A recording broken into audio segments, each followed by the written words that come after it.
ओम नमः सिद्धेभ्यः। ओम नमः सिद्धेभ्यः। ओम नमः सिद्धेभ्यः। नमो अरिहंताणं, नमो सिद्धाणं, नमो आयर्याणं, नमो वज्रायाणं, नमो लोये सवोसाहम्। ओंकार बिंदु संयुक्तं नित्यं ध्यायन्ति योगिनः। कामदं मोक्षदं चैव ओंकाराय नमः। मंगलम भगवान वीरो, मंगलम गौतमो गणी, मंगलम कुंद कुंदार्यो जैन धर्मोस्तु मंगल। सर्व मंगल मांगल्यम, सर्व कल्याण कारकम, प्रधानाम सर्व धर्माणाम जैनम जयतु शासनम, जैनम जयतु शासनम, जैनम जयतु शासनम। इस भवतरु का मूल हिक, जानहु मिथ्या भाव, ताको कर निर्मूल अब, करिए मोक्ष उपाय, करिए मोक्ष उपाय। जय बोलो देव शास्त्र गुरु की जय। पेज नंबर निकालिए। मोक्ष मार्ग प्रकाशक ग्रंथ है, 252 है पेज नंबर 252। 252 पेज है 252। सबसे अंतिम पंक्ति है जहां अपन ने कल विषय यहां रोका था।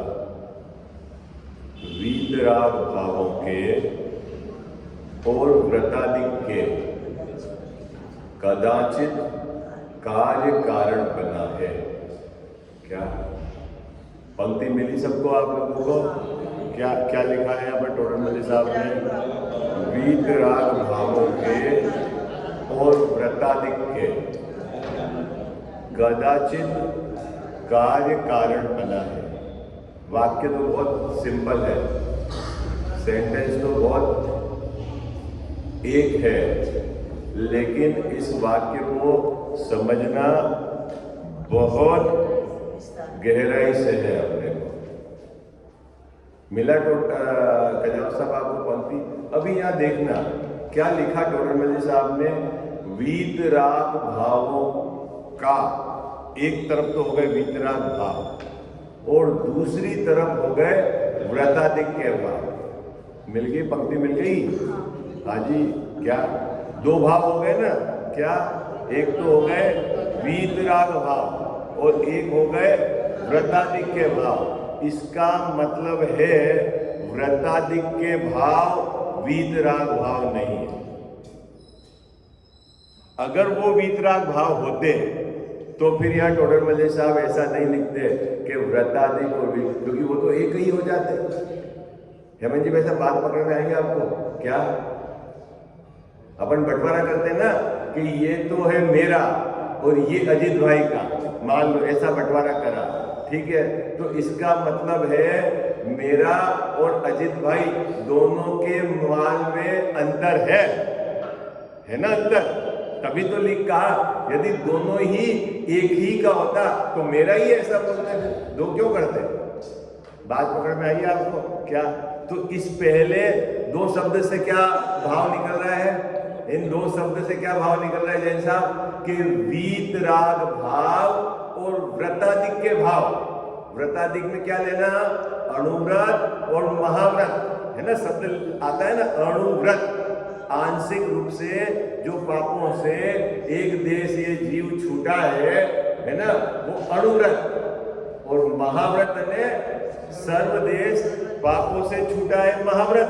ठीक है? ये दोनों भाव किस में आते हैं? व्रत के भाव में आते हैं। किसके आते हैं? व्रत के भाव में आते हैं। और व्रत का भाव और वीतराग भाव दोनों में अंतर है। क्यों?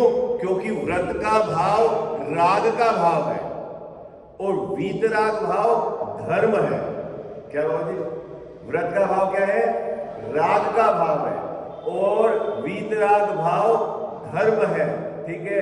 यदि आपने व्रत के परिणामों को धर्म मान लिया है तो समझ लेना वह मिथ्यात्व है। क्या? जो व्रत के परिणाम है, क्या बाबूजी? यदि उसको आपने धर्म मान लिया है तो आप समझ लेना वो क्या है, मिथ्यात्व है। पहली बात। अब टेकचंद जी बाबूजी, जब जीव के परिणति में वीतराग भाव प्रकट होता है, ठीक है, तब वीतराग भाव के साथ क्या, जैसे जैसे उसके वीतराग भाव की वृद्धि होती है उसके साथ जो शुभ भाव, मंद कसाय भाव, उसका भी एक पैटर्न है, उसका भी एक तरीका है। क्या बात है? ठीक है। अब वो होते हैं एक साथ, है अलग अलग। एक भाव धर्म है और एक भाव बंध का कारण है, पुण्य भाव है। ठीक है। अब आचार्य देव ने व्यवहार नय से उन व्रतादिक के भाव को धर्म कहा। वीतराग भाव के सहचर रहने के कारण निमित्त की अपेक्षा से उसको क्या कहा हेमंत जी भाई साहब, धर्म कहा। यह व्यवहार नय से कहने का तरीका है। ठीक है। जहां भी है ना अणुव्रत को धर्म कहा जाए, महाव्रत को धर्म कहा जाए, तो आपको क्या समझना है, यह व्यवहार नय से किया गया कथन है। यहां तक तो आपको सरलता से समझ में आ गई। लेकिन यहां टोडरमल साहब ने एक सुंदर बात लिखी कि उनमें कार्य कारणपना है। आगे क्या लिखा है, कार्य कारणपना है। चलो कार्य कारणपना लिखा होता तो ठीक, लेकिन एक शब्द डाला है कदाचित। क्या शब्द क्या डाला है, कदाचित। कदाचित मतलब कभी कभी। अरे व्रत के परिणाम का और वीतराग भाव के कभी कभी कार्य कारणपना है और कभी कभी नहीं है, ऐसा कैसे? क्या बाबूजी, ऐसा कैसे? पहले यहां समझो कार्य कारणपना किसको कहना है, फिर अपन समझेंगे कभी कभी। क्या कार्य कारणपना किसको कहते हैं? बोलो भाई जल्दी बोलो। हाँ बोलो जल्दी बोलो। अरे अब आपकी भाषा में कार्य कारणपना किसको कहते हैं? कार्य के कारण को कारण कहते हैं और जो कार्य हुआ है वो कार्य है। ऐसे ही हुआ ना जैसा कार्य कारणपना। तो के कारण से घटादि जीव करता है और उससे वितराग भाव अगर प्रकट हो जाए तो उसको कार्य कारणपना। तो आपके हिसाब से होता है कि नहीं होता, ये बताओ ना आप।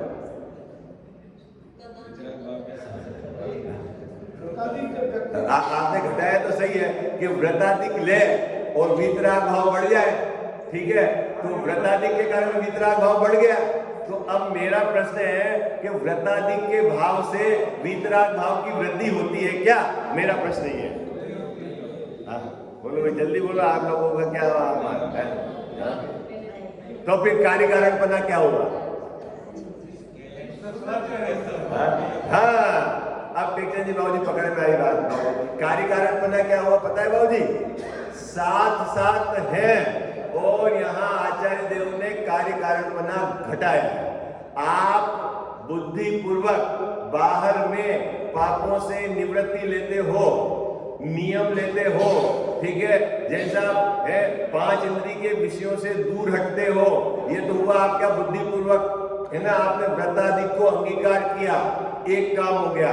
और वह भाव बाहर से बुद्धि पूर्वक पापों से हटने वाला जो भाव, वो क्या है बाबूजी आपका? वो मंद कसाय का भाव है, मंद राग का भाव है। ठीक है, अब उस उपयोग को आपने बाहर से हटाकर स्वभाव में एकाग्र करा, अपने वीतराग स्वभाव के लक्ष्य उसमें एकाग्र करा, उसमें स्थिरता बढ़ाई। उस समय आपके वीतरागता की वृद्धि हुई। वीतरागता की वृद्धि किससे हुई? बोलो भाई, वीतरागता की वृद्धि किससे हुई? आत्मा की स्थिरता से। किससे वृद्धि हुई बाबूजी? आत्मा की स्थिरता से। लेकिन जैसा आचार्य देव ने कहा कि आपने बाहर से व्रत को अंगीकार किया, और इधर वीतरागता की वृद्धि हुई, तो अपने को पहले तो ये समझना है कि बाहर में व्रतों के लेने से वीतरागता की वृद्धि नहीं होती। पहले तो ये समझना है। तो वीतरागता की वृद्धि कैसे होती है कि जब यह जीव अपने उपयोग को अपने स्वभाव में एकाग्र करता है, स्थिर करता है, लीन होता है, तब जाकर उसके वीतरागता की वृद्धि होती है। अब ऐसी सिचुएशन बनी बाबूजी, कैसी सिचुएशन बनी कि इधर तो इसने बुद्धिपूर्वक नियम लिए और फिर उपयोग को अपनी आत्मा में एकाग्र किया, तो इधर वीतरागता की वृद्धि हुई। तब आचार्य देव ने व्यवहार नय से ये कहा कि कदाचित कभी इधर नियम लिए और इधर वीतरागता की वृद्धि हो गई। ऐसा आचार्य देव ने आगम में कार्य कारणपना घटाया। आई बात समझ।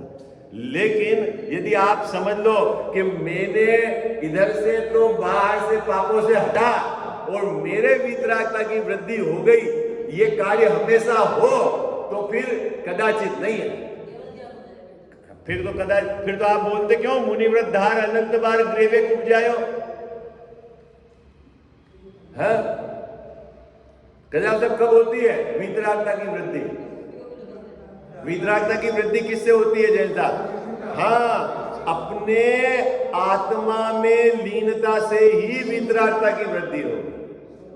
लेकिन आपको वो वीतरागता और वीतरागता की वृद्धि समझ में नहीं आ रही है, इसीलिए मलेच्छ जीवों को आचार्य देव ने बाहर में व्रतों का कारण घटाया और इधर कार्य घटा के समझाया है कि इनके कार्य कारणपना है।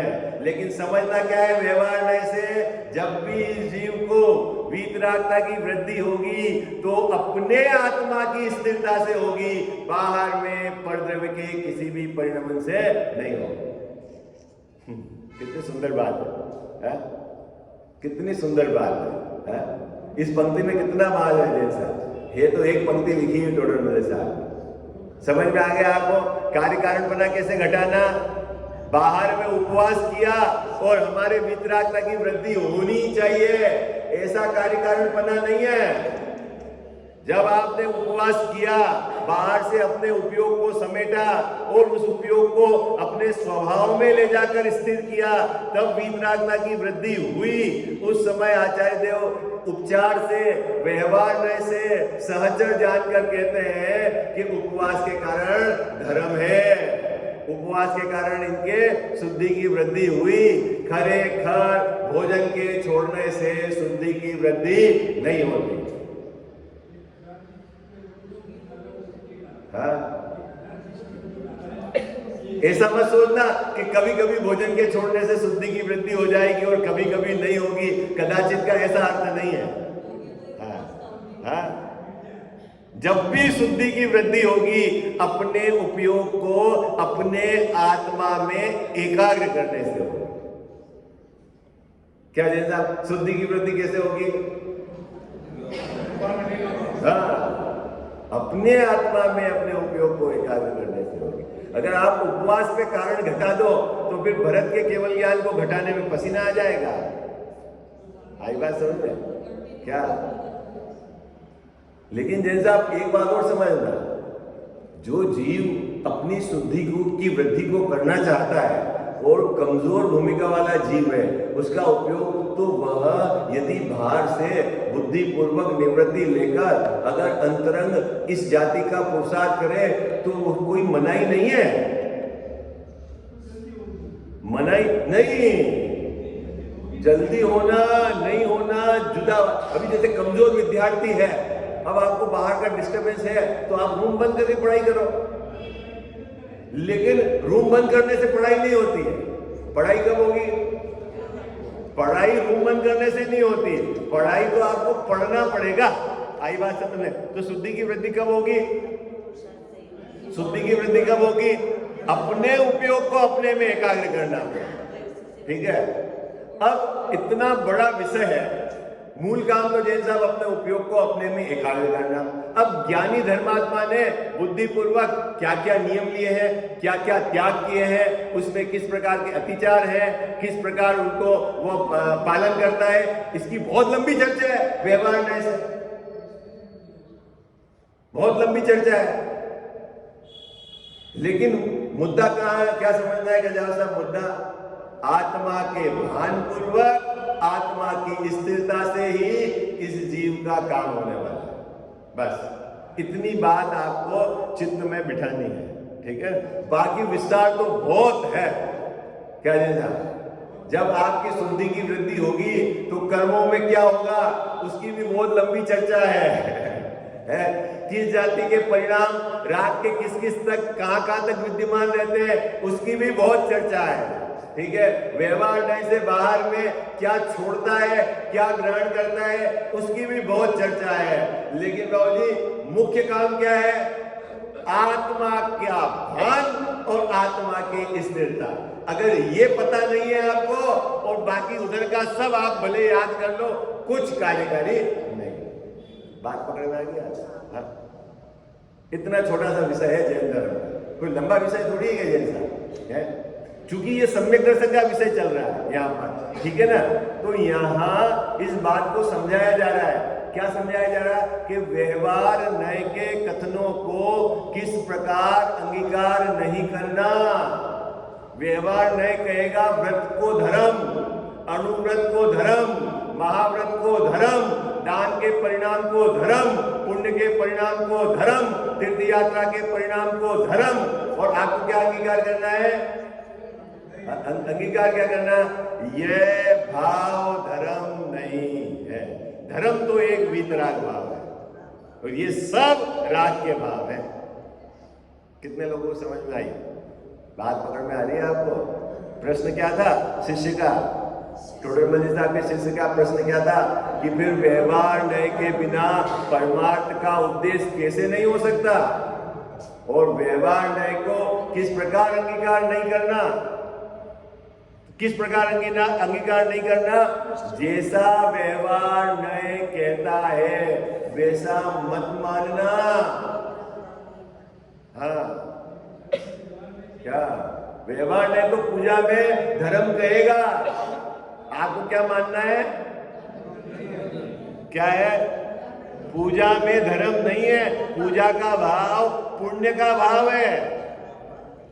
और पुण्य मतलब आश्रव बंद, धर्म तो एक वीतराग भाव है। जिसने इस प्रकार का ज्ञान किया वह है सही व्यवहार न्याय का जानने वाला। आई बात समझ में? क्या जाओ साहब, बात पकड़ में आ रही है आपको? ये है मान। चलो अभी देखो आगे। इसीलिए व्रतादि को मोक्ष मार्ग कहे सो कथन मात्र ही है। क्या कहा बाबूजी? है कथन मात्र ही है। आपके घर में आया, आपने मुझे कहा ये पंडित जी आपका ही घर है, तो ये कहना क्या है जैन साहब? कथन मात्र ही है, सिर्फ मैंने कहा ही है। न तो ये पंडित जी का घर है और न तो पंडित जी ऐसा मान रहे हैं और न मैं ऐसा मान रहा हूं। नहीं कह साहब, बाहर निकलते ही मैं कहूं आप गाड़ी, मुझे थोड़ा 2 मिनट घर जाना। अरे ये तो आपकी गाड़ी है, ले जाओ चाबी। नहीं जैन साहब, है ठीक है, गाड़ी किसकी है? गाड़ी किसकी है? अभी समझना बात को। तो फिर आपने क्यों कहा आपकी गाड़ी है? अरे ये व्यवहार न्याय का कथन करने की पद्धति है। क्या समझना क्या है अजीत भैया? समझना क्या है जैन साहब? समझना क्या है? आप कहोगे तो सही कि आपकी ही गाड़ी है और मैं चाबी लेके जाऊं भी, लेकिन एक भी समय मैंने उस गाड़ी को अपनी नहीं मानी। आई बात? ठीक उसी प्रकार व्यवहार न्याय कहेगा व्रत को धर्म, महाव्रत को धर्म, और ऐसा भी कहेगा और नीचे में जाकर तुझे अंगीकार करना चाहिए। जब तक तू इसको अंगीकार नहीं करेगा, जब तक तेरा कल्याण नहीं होगा। अपने को क्या समझना है? अपने को क्या समझना है? अपने को क्या समझना है? अरे जब भी मेरा कल्याण होगा तो मेरे को जब तक मेरे स्वभाव का भान नहीं होगा, स्वभाव की स्थिरता नहीं होगी, तब तक नहीं होगा। ये व्यवहार नहीं का कथन है। कथन मात्र का अर्थ समझ गए बाबू जी? मात्र कहा है, फॉर्मेलिटी। अगर आपकी भाषा में कहो तो क्या है? फॉर्मेलिटी। नहीं जनता है? हमारे उधर ऐसा होता है, शादी ब्याह में जैसे होता है ना कि किसी की शादी में तो परिवार के जो संपन्न लोग रहता है ना, वो क्या है कि दूल्हे को या घर के परिवार वालों के लिए वो उनकी रकम लेके आता है। रकम मतलब ऑर्नामेंट। अब तो आजकल सबके पास बहुत माल है किसी से पहले जमाने में ऐसा कोई कहाँ है?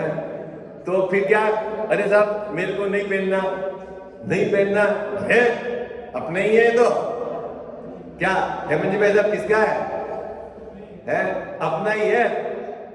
अब तो हेमंत जी भाई साहब जमाना चला गया। पहले तो क्या होता था कि जो घर के परिवार के संपन्न थे वो अपनी सोने की रकम लाकर जिनके यहाँ शादी उनको सबको पिनाते थे, भाई पहनो। ठीक, शादी के बाद तो वापस दे ही देते हैं। अभी स्थिति क्या है?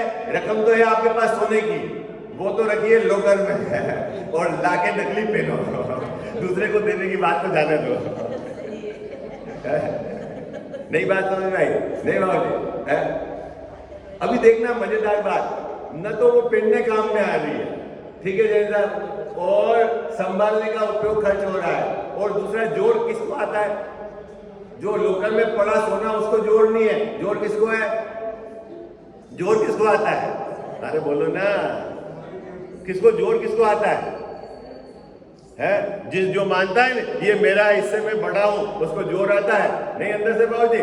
ठीक ही उसी प्रकार ज्ञानी धर्मात्मा को ये व्रतादि के भाव के काल में भी उसको जोर अपने स्वभाव का है।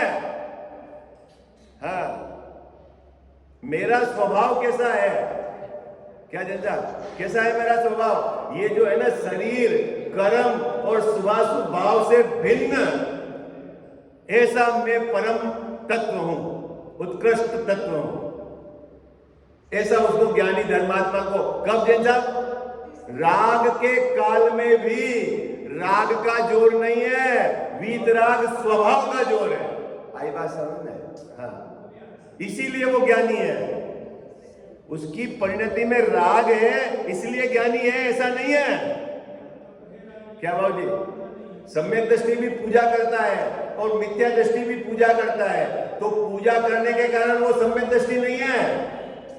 अगर पूजा करने के कारण वो सम्यक दृष्टि हो तो फिर मिथ्या दृष्टि को क्यों कहा उसको? वो भी तो पूजा कर रहा है, तो फिर क्या अंतर है? अरे पूजा करने के काल में भी सम्यक दृष्टि को, वो जो शुभ राग है उसका जोर नहीं, स्वभाव का जोर रहता है। आई बात समझ में? और मिथ्या दृष्टि को पूजा के काल में पूजा के भाव का जोर रहता है, इसलिए वो मिथ्या दृष्टि और ये सम्यक दृष्टि। समझ में आए आपको? ऐसा ही व्रतों में घटा लेना। क्या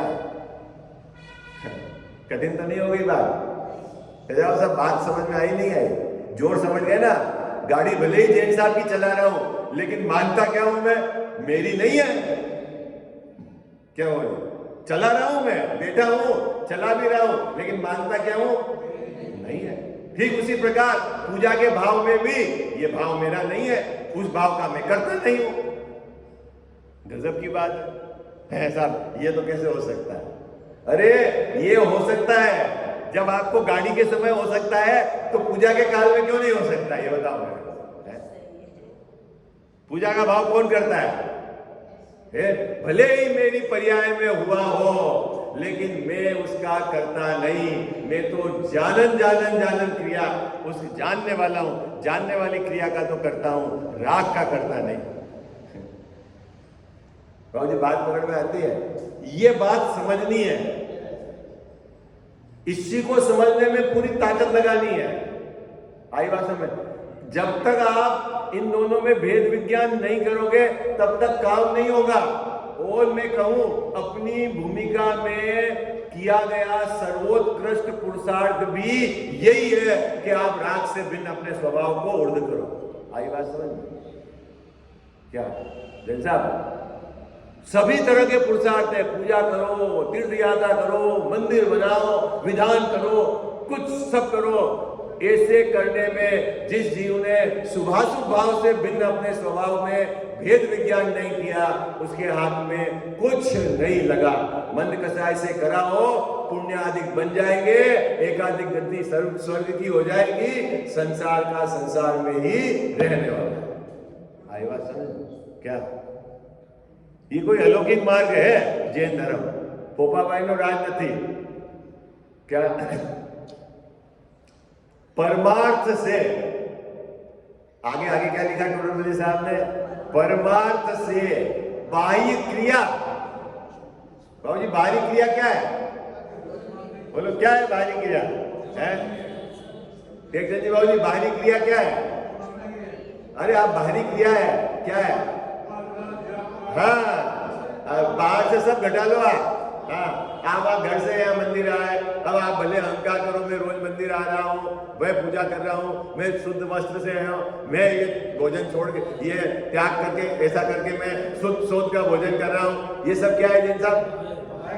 बाहरी क्रिया है। कौन करता है इसको? देखते जी बाबू जी, कौन करता है बाहरी क्रिया? अरे प्रत्येक द्रव्य की अपने अपने से होती है। रोज पूजा में बोलते हो ना, जड़ चेतन की परिणति प्रभु अपने अपने से होती है, खत्म। अरे क्या क्या बोलते हो आप पूजा में? अरे बोलो ना, बोलते हो कि नहीं बोलते हो? क्या बोलते हो? जड़ चेतन की परिणति प्रभु। अब तो किसको समझा रहे हो? शांतिनाथ भगवान को? किसको समझा रहे हो? आप तो प्रभु। अरे भगवान की साक्षी में अपने को समझना है, ये शरीर का परिणाम शरीर के कारण है। क्या जैसा जड़ चेतन की, तो ये क्या है? जड़ है, इसकी परिणति, इसका परिणमन इससे होता है। मैं अब इसका परिणमन और तू माने कि इससे मेरे को धर्म हो जाएगा, ये कैसे संभव है? हाँ? कल अपन ने बोली थी ना, समाधि के क्या साधन है? संस्कार, सम्मेलन, संग। क्या चाहिए समाधि के लिए? बोलो है? बाबू जी क्या चाहिए समाधि के लिए? क्या तैयारी करनी समाधि के लिए? बोलो है? बोलो है? अपन उसी में उलझे हुए हैं।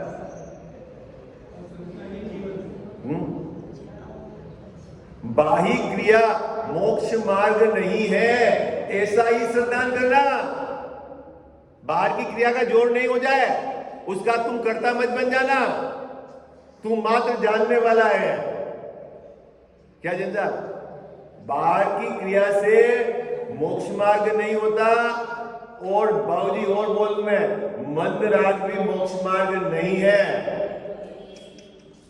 आई बात समझ में आपको? वीतराग भाव मोक्ष मार्ग है। तीन चीजें हो गई। बाहर की क्रिया वो तो सब अपनी अपने से होती है, और जो मंद राग, व्रत के भाव, महाव्रत के भाव, घर छोड़ने के भाव, दीक्षा लेने के भाव, ये भी मोक्ष मार्ग नहीं है। क्या है मोक्ष मार्ग? वीतराग भाव, अंदर में कसाय का अभाव हुआ हो, वही मोक्ष मार्ग है। आई बात समझ में? ऐसा तू मानना। हाँ, तू उस कसाय से चिपट मत जाना। हाँ, बाबूजी वो क्या है? वो स्वयं तो आग है और तू भी जलेगा। हाँ, वो बोलते ना, पावक में ही घी डाला। इस पूजा में है ना एक पंक्ति, क्या? मानो पावक, पावक मतलब समझ गया? अग्नि में घी डाला। अग्नि को बुझाने के लिए यदि घी डाला जाए तो कैसे काम होगा? चलेगा? है? क्या होगी जनता? जलेगी ना। अभी तू कसाय भावों से दुखी है और तू सुखी होने के लिए कसाय भावों का ही सहारा लेगा, तो कैसे सुखी होगा? अरे कुछ बात समझ में आई? क्या कहा? क्या कहा गजाव साहब? दुखी किससे है? कसाई भाव से। दुखी किससे है जैन साहब? राग से। और तू सुखी होने के लिए राग का ही सहारा ले। भले तू एक राग से दूसरा राग बदल दे, लेकिन पकड़ तू राग और राग से ही चिपटा हुआ। जब तक वीतराग स्वभाव का इसको बात नहीं होगा, तब तक इसकी पर्याय में क्या है? धर्म प्रकट नहीं हो। दो टूक बात है, आज मानो काले मानो, अनंत भव बाद मानो, मानना यही पड़ेगा। क्यों?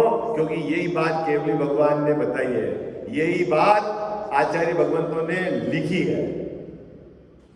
ठीक है, वाणी में जो आया, जितना आ सकता था, जिस नए से आज यदि नए का अर्थ नहीं समझो, कोई गलत घटाओ, वो आपकी कमी है। आचार्य देव की कोई प्रॉब्लम उसमें है नहीं। इसी प्रकार अन्यत्र भी व्यवहार नय का अंगीकार नहीं करना, ऐसा जान लेना। जैसा आप समय हो गया, इतनी सुंदर बात कही, जहां भी व्यवहार नय से कहा गया है, आप ऐसा ही समझ लेना। क्या समझ लेना? कि व्यवहार नय जैसा वस्तु का स्वरूप है वैसा कथन नहीं करता। बस क्या व्यवहार नय को कैसे समझना आपको? जैसा वस्तु का कथन है वैसा व्यवहार नय नहीं करता है। और आगम में व्यवहार नय से 99% कथन किए गए। अब आप अपनी खोज चालू करो। आई बात समझे? चले? हाँ? क्यों? क्योंकि मल्लेच्छ को समझाना है, ज्ञानी को तो समझाना नहीं है। हाँ?